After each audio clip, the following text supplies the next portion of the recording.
Good afternoon or good evening, everyone. I wanted to start digging back into the PDP-11, partly because if you're watching the channel, you'll notice I'm starting to assemble parts to put together a Q-bus PDP-11. But also, they're super cool. Don't have the physical one yet, so we're in emulation here, SimH, of course, and RT-11 version 5.7 here. And want to take a look at one of the really cool features of RT-11, which is logical disks. So I figured in this we'll go through logical disks. Super simple topics, probably only going to be a few minutes here in this video, but I'm excited about this feature and I thought I would share it. So logical disk, essentially a disk image file that you can mount, use like another disk. RT-11 has a flat file system structure, so there's no subdirectories. This is one of a couple ways to divide up your storage. So let me create a logical disk here. You create that with the create command, which you can do other stuff with. But we'll put it on DK.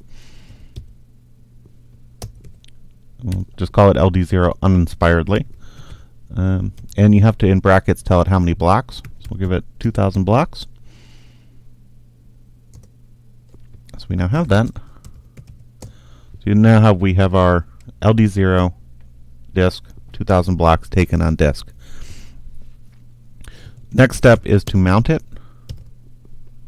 So mount it on LD0, even though we called it LD0. That first file name could be anything you want within the 8.3 naming convention.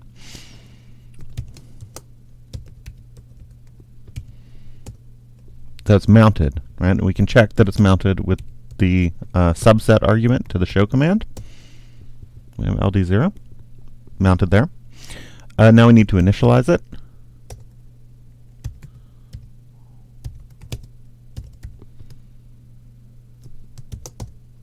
Of course, we're sure.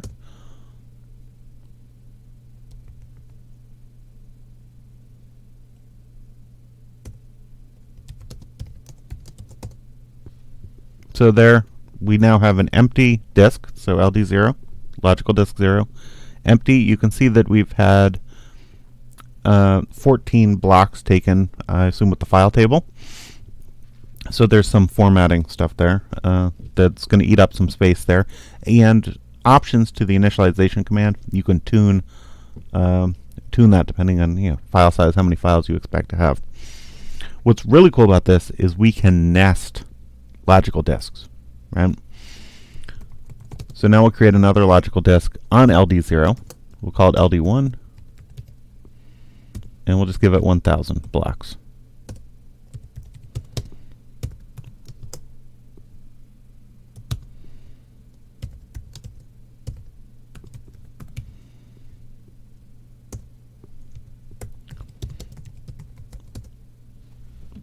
And we can see that LD1 is now mounted. We need to initialize it.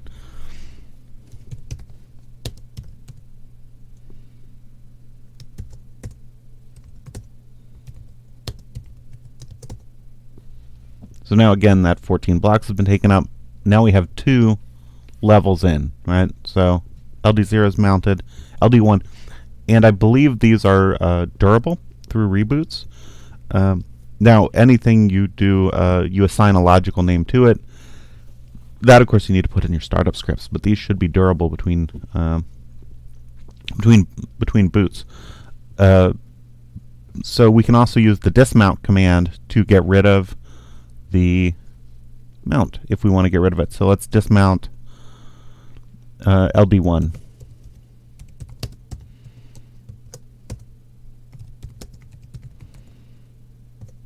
Now LD1 is gone. We now just have LD0.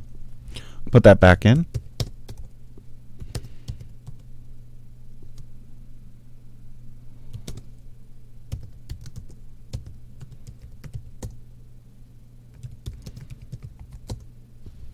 And there we go. We're back there. So this is, I think, a really super cool feature of RT-11. One I plan to use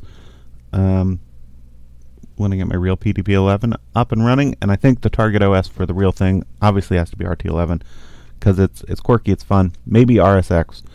But as I said, please leave a comment for any future stuff you'd like to see. I'm hoping to ramp back up with putting stuff out there.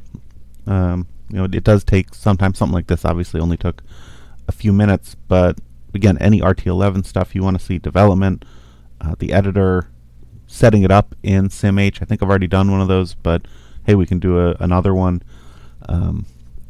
Networking, which I haven't tried yet, but I'd like to get TCP working under SimH.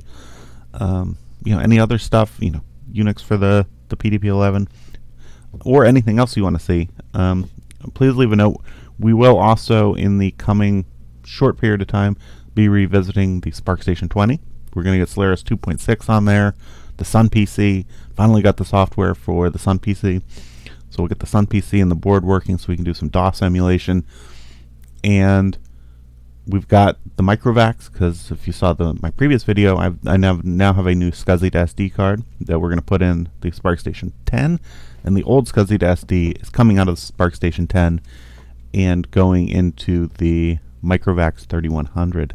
So I forget how much RAM I have in that thing, but I think we can still do some cool stuff with that, with the microvacs, and play around with it a little bit. Some ancient NetBSD, or maybe Ultrix for the VAX.